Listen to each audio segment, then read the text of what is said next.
Okay, so for adding and subtracting fractions, just like we add and subtract anything in the math world, you have to have your fractions be like terms. So for them to be like terms, they have to have the same denominator.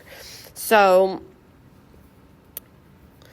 if you had a over c and b over c, like those denominators are the same. You can just add them up, a plus b, put it over that denominator, whatever the case might be. Second example, both over 5x squared. You just say 3x plus 7 over 5x squared. So if they're not the same denominator, like down here in this example, you got a over c plus b over d. So your denominators are c and d. So you would have to come up with a common denominator, ideally the lowest common denominator. We also call it the least common multiple. So LCM, LCD, lowest common multiple, lowest common denominator, kind of the same thing. You want to come up with that lowest common denominator between the two. So if one has C, one has D, the common denominator would include both of them, CD.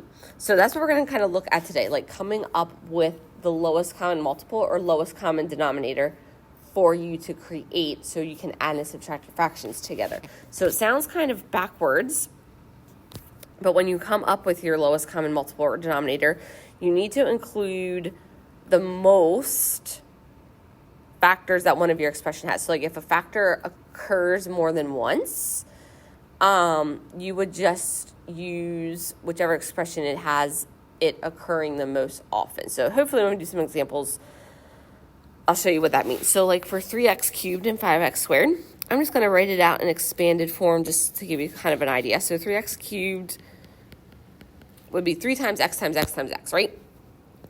5x squared would be 5 times x.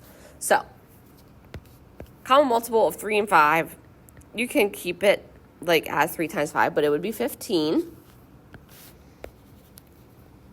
So this is what I was saying with the lowest numbers. So as you can see, there's a total of 5 x's. But the most that one of them has is 3. So your common multiple only needs to include 3 of them.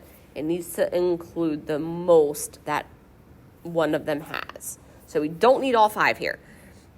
That would be too many. What would end up happening is you'd have to simplify a lot. So your common denominator here is 15 times x times x times x. You could write it as 15x cubed. But if those two expressions were your denominators, that would be your common denominator, 15x cubed. So how about number 2, x squared plus 11x plus 24. If that was one of your expressions, and x squared plus 6x plus 9.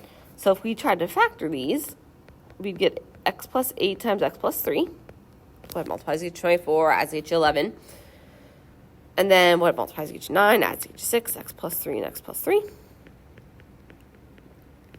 So here again, like I see that there are 1, 2, 3 x plus 3s. Like a total of 3 of them. But the most that one of the expressions has is 2. So our common multiple would only need 2 of them. And then we need the x plus 8. So you do need everything that you see. But if things occur more than once, you're just taking the most that one of those expressions has. If that makes sense, hopefully. Okay, and then how about the last one? 5x plus 25. We're really just trying to factor everything to its bare bones. And x squared minus 20x minus 35. So like 5x plus 25, that's a binomial, not a trinomial. It's not squared or a quadratic. So we're just going to try to factor out a GCF if we can. And we can factor out a 5, divide them both, leave you with x plus 5. So 5 and x plus 5, that's that guy factored. X squared minus 2x minus 35. What multiplies to get you negative 35, adds to get you negative 2, negative 7, plus 5.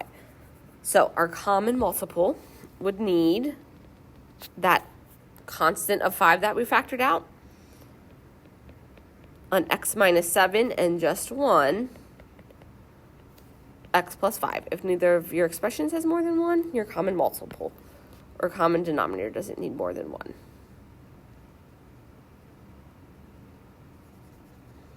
So factor everything and then figure out what everything kind of consists of to come up with that common multiple or common denominator that you guys need.